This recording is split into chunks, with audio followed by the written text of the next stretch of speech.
Всем привет, друзья! Это вторая часть обзора на 1999 год, и сегодня в выпуске интересные рекорды и настоящие титаны спорта, невероятные находки возрастом более 7000 лет, странные игрушки 90-х и компьютерные игры.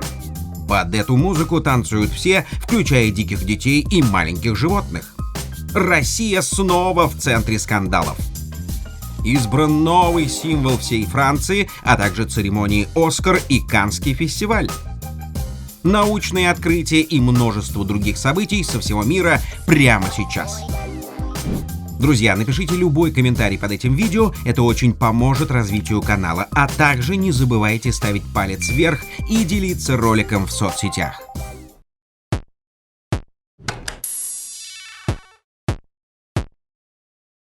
Начнем с интересных рекордов. 21 марта 1999 года в столице Египта торжественно приземлился аэростат с 2 пилотами на борту. Швейцарец Бертран Пикар и англичанин Брайан Джонс, усталые, но счастливые, не скрывали своей радости. Установлен новый мировой рекорд. Впервые в истории человечества совершен перелет на воздушном шаре через все страны и континенты. Землю воздухоплаватели облетели за 20 дней или за 478 часов, преодолев более 40 тысяч километров в небе. Знаменитое произведение Жюля Верна «80 дней вокруг света» снова стало популярным. Но Пикар и Джонс намного улучшили рекорд героев известной книги Филеса Фога и его помощника паспорту. Сейчас женщиной в космосе никого не удивишь. Совсем недавно даже кино на орбитальной станции начали снимать, и для полного натурализма отправили туда актрису Юлию Пересильд. Юля не скрывала эмоций, восторга и удивления, впервые оказавшись в невесомости. Не менее удивлена была и прическа популярной актрисы, вставшая дыбом прямо в прямом эфире. Но это в наши дни. В 90-е было по-другому. 23 июля 1999 года американский космический корабль «Колумбия» успешно стартовал с мыса Канаверал. В космос отправился экипаж астронавтов из 4 человек, сразу установив новый рекорд. Впервые в истории космоса командиром корабля стала женщина-астронавт Ален Коллинз. В этот день она встала в один ряд с Валентиной Терешковой, первой женщиной-космонавтом из СССР, и со своей соотечественницей Салли Райт, первой американкой, покорившей космос. Теперь расскажем про игры, фильмы и музыку. Главное развлечение детей и взрослых в 1999 году — электронная говорящая игрушка Фёрби. Фёрби не просто примитивный робот. Он может говорить, петь, запоминать слова, обижаться и поддерживать разговор. Фёрби в каждый дом — такой главный лозунг продавцов игрушек. Милые электронные пушистики становятся настоящими любимцами в семье. Во всемирной паутине открываются фан-клубы и чаты счастливых обладателей современной игрушки-гаджета. Фёрби вытесняет из списка любимых питомцев семьи кошек, собак и даже попугаев, любимых говорящих птиц. Домашние животные объединяются и встают на тропу войны, всячески клюют, кусают и ломают Фёрби, тем самым показывая хозяевам, что такой Фёрби нам не нужен. В мире компьютерных игр настоящий бум. Неизвестно, какой игре отдать пальму первенства. Игровые платформы и жанры конкурируют между собой, но лидеры года уже определились. Среди них 2 замечательные игры в жанре шутера от первого лица — Quake 3 Arena и Unreal Tournament, которые на равных конкурировали друг с другом. Многопользовательские режимы позволяли играть нескольким игрокам. Гладиаторские бои Quake 3 и штурм или захват флага в Unreal Tournament не отпускали геймеров с первых минут игры и дарили непередаваемые эмоции сражения с врагами, которые по совместительству могли оказаться коллегами или одноклассниками. В 1999 году на игровой платформе Sony выходит легендарная игра «Медаль за отвагу», в оригинале Medal of Honor. Идеей для игры послужил знаменитый фильм Стивена Спилберга «Спасти рядового Райана» об ужасах Второй мировой войны. Игра «Медаль за отвагу» как раз об этом периоде мировой истории. Главный вдохновитель шедевра все тот же Спилберг. Успех кинокартины сподвиг гениального режиссера к созданию игры по мотивам фильма. Компьютерная история получилась такой же успешной, как и его кинолента момента. В ней нет никаких ассоциаций с героями фильма, кроме главной темы Второй мировой войны. Различные враги, солдаты и офицеры, интересный игровой сюжет, в котором геймер может попробовать себя в роли шпиона в тылу врага, богатый выбор оружия. Все получилось на уровне, поэтому эта игра не просто вошла в историю жанра, но и дала зеленый свет другим, не менее интересным играм серии. Tomb Raider: The Last Revelation. Расхитительница гробниц. Последнее откровение. Захватывающая виртуальная история легендарного археолога Лары Крофт. Поклонники игры с удовольствием преодолевали с главной героиней всевозможные препятствия, искали спрятанные секреты, диковинные артефакты и раскрывали загадочные тайны. Разные локации, храмы Посейдона и Исиды, дворцы Клеопатры, таинственные пещеры Египта. Везде скрывается опасность, но Ларе Крофт все нипочем. Прекрасный приключенческий хит стал любимой игрой поколения 90-х, а фильм, вышедший в 2018 году с Анджелиной Джоли в главной роли, подтвердил любовь зрителей к культовому персонажу компьютерной игры 1999 года. Какие игры этого года запомнились вам больше всего? Обязательно напишите в комментариях. Кстати, о фильмах. 21 марта 1999 года, Лос-Анджелес. В престижном Дороти Чандли Павильон проходит 71-я церемония вручения наград Американской киноакадемии «Оскар». Ведущая церемонии, американская актриса Вупи Голдберг, объявляет лучший фильм прошедшего года.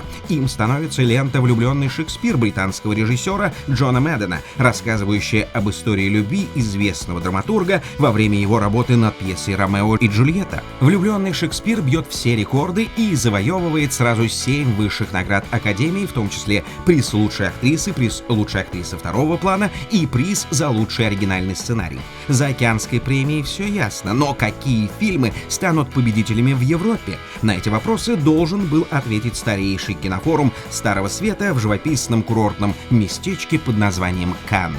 52-й Каннский кинофестиваль торжественно открылся 12 мая. На что же обратит внимание привередливое жюри мастеров кинематографа в этот год? Золотая пальмовая ветвь досталась фильму «Розетта» бельгийских режиссеров братьев Дарден.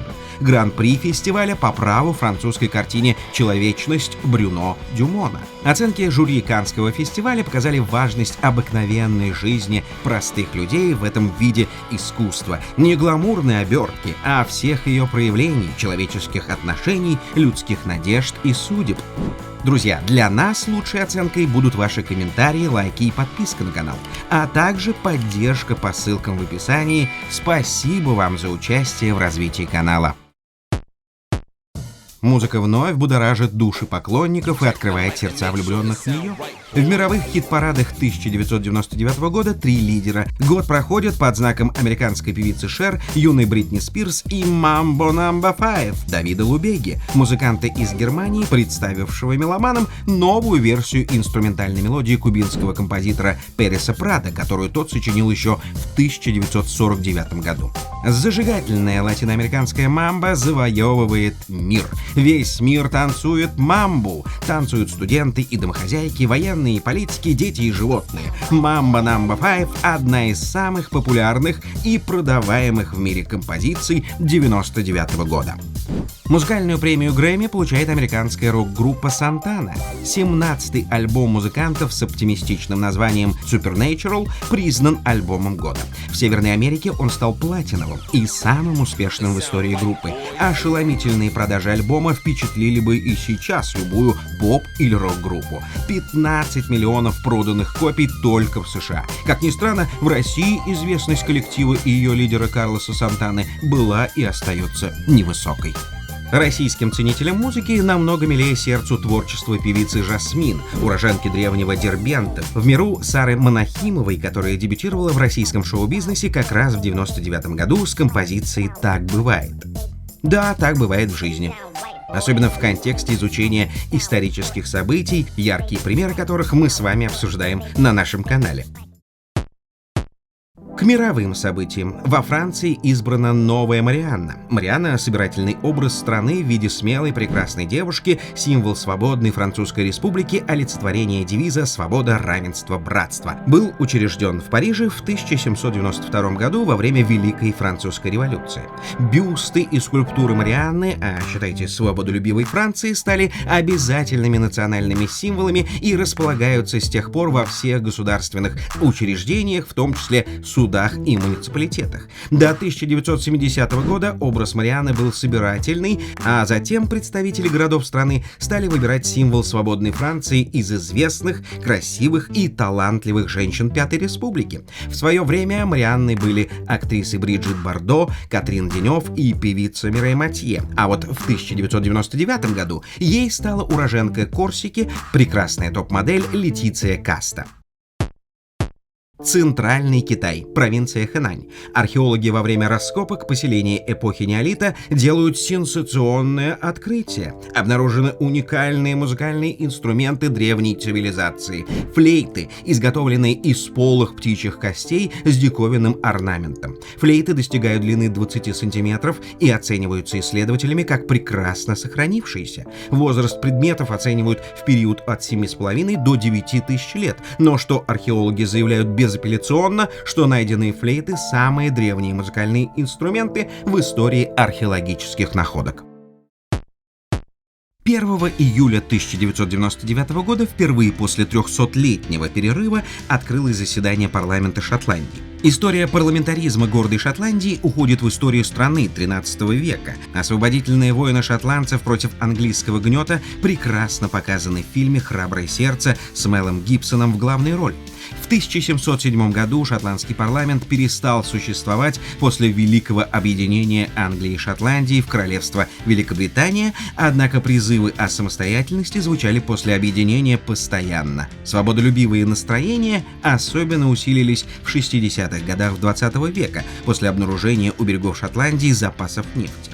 И вот историческое событие свершилось. Спустя 300 лет шотландцы наконец-то сами принимают решения и сами строят свою жизнь.